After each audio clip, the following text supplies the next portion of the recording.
E para falar a respeito de mercado, a respeito do pós-caso Vaca Louca Típica e saber como é que o Brasil tem se comportado em relação a esses elementos, eu vou conversar agora pela internet com Iago Travagini, consultor da Agrifato, que fala conosco pela internet ao vivo.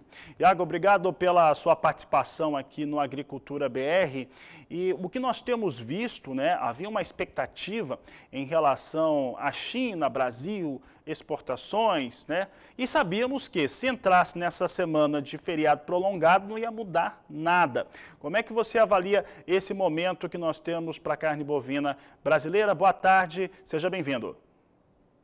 Boa tarde, Fabiano. Boa tarde a todo mundo que está acompanhando o canal do Boi, Agricultura BR. E sim, o que a gente olha e visualiza agora nada mais é do que uma indefinição do governo chinês perante a volta ou não das importações, das compras de carne bovina, né? A gente teve até exportações relevantes no mês de setembro, mas o que elucida agora é que as certificações pararam de acontecer, ou seja, o MAPA não emite mais certificação para carne chinesa justamente por conta da EEB.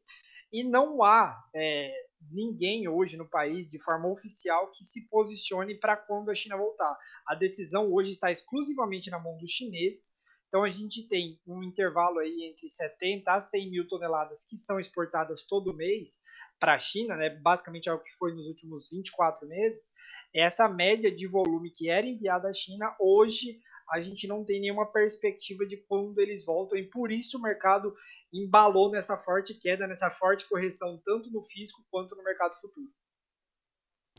Iago, e você falou sobre esse embalo para números mais negativos em relação, ou menores em relação à cadeia produtiva da carne bovina, isso de uma maneira geral, eu falo de carne no atacado, falo de arroba de boi, e ainda não atingiu as categorias animais, mas é uma situação que vai sendo criada por conta desses elementos. Na sexta-feira última, quando nós trazíamos os destaques na terceira edição do Agricultura BR em relação aos embarques, às exportações de carne bovina, quando nós comparávamos setembro de 2021 com 2020, evidentemente você tem um volume maior.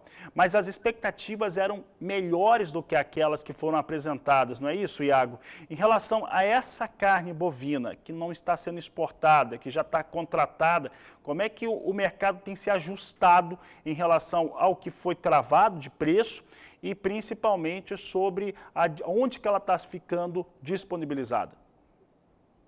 Bem, vamos lá. Até o final do mês de setembro, tinha-se a esperança da China voltar.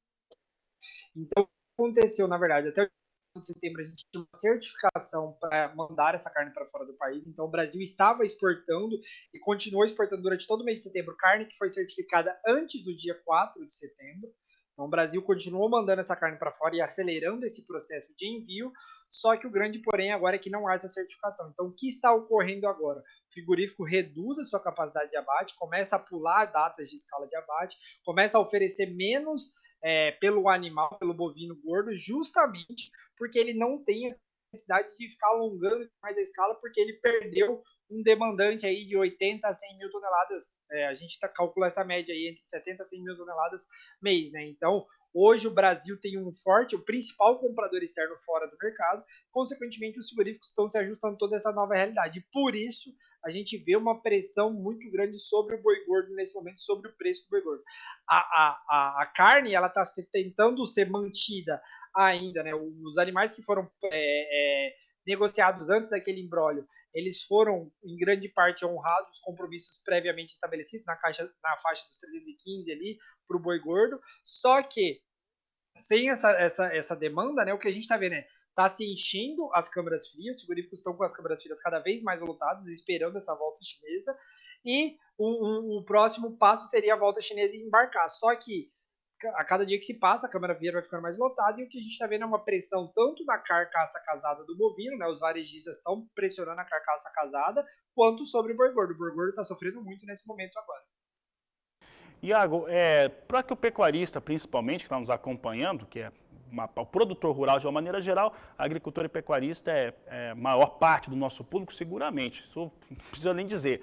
Mas para ele que está vendo a seguinte situação, pressão sobre os preços da arroba do boi, e por um outro lado, os mesmos números de exportação mostram um valor de tonelada em dólares, historicamente mais elevado, talvez o melhor setembro que nós temos de registro, acho que ficou acima de 5.500 dólares a tonelada, um faturamento ou receita maior pela indústria frigorífica exportadora e maior ainda quando a gente imagina isso com um dólar, que eu acabava de mostrar com o meu colega de São Paulo, extremamente elevado, né, em relação a 5,40, né, e aí, claro que isso foi contratado em várias épocas com dólar, mas acima um dólar alto indiscutivelmente. E ele vê esse cenário que nós temos hoje em relação à pressão para a arroba do boi gordo. Como é que o pecuarista, e falando com ele mais diretamente, como é que o pecuarista deve se comportar dentro de um cenário como esse, no qual o que está se ditando exatamente no momento em que os preços deveriam estar em elevação, estão em queda? Bem, a gente vê uma situação muito preocupante para o pecuarista nesse momento, porque agora a gente é o grosso dos animais de confinamento. Então, você manter esse animal no confinamento por mais 10, 15, 30 dias, basicamente vai imputar em ter maior prejuízo. Né? O pecuarista vai olhar para a conta e vai ver cada vez mais prejuízo, porque a gente está falando hoje de uma diária que custa entre 20 a 25 reais no estado de São Paulo.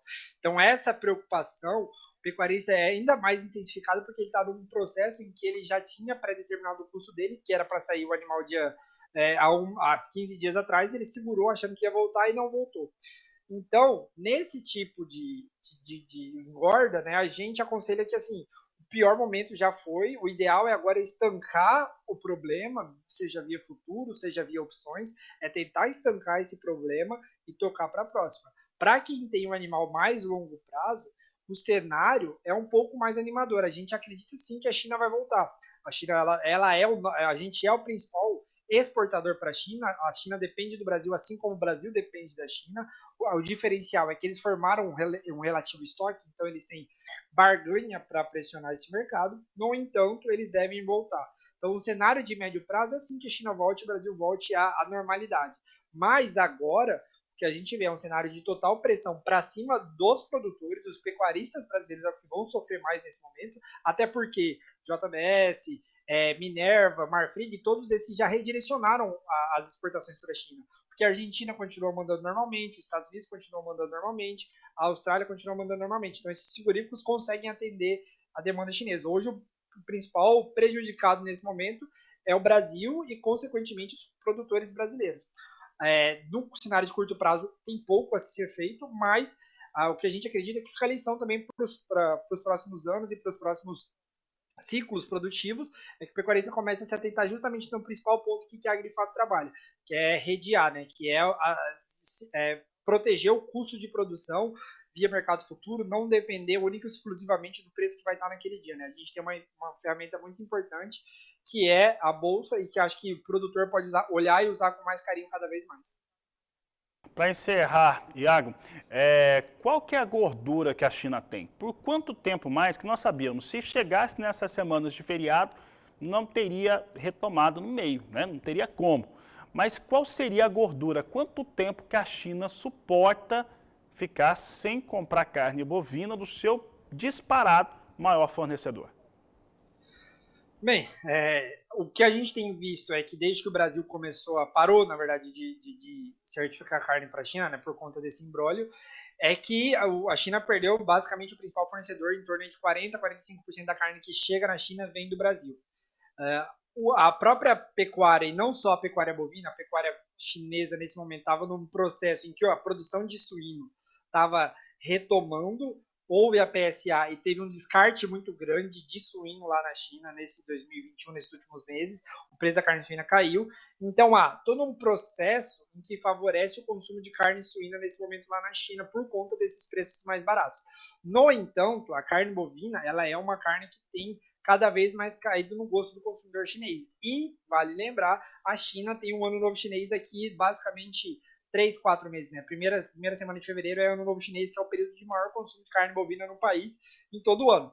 Então, existe sim a possibilidade da China ficar aí mantendo-se fora das compras até mesmo durante todo o mês de outubro, mas particularmente o que a gente acha que vai acontecer sim, é que se eles ficarem até o final do mês, eles vão enxugar muito o estoque deles, não é a total intenção você ficar com um estoque muito neutro lá na China, eles trabalham com estoques elevados, e eles vão precisar recompor esses estoques ali no mês de novembro. Então, o que a gente vê agora é principalmente esse movimento de tentar reduzir ao máximo possível o estoque, e ao mesmo tempo em que eles vão tentar renegociar toda essa carne aí que está no mar, que está basicamente para chegar lá na China, e a gente acredita que pode haver uma tentativa de renegociação dessa proteína que foi enviada do Brasil.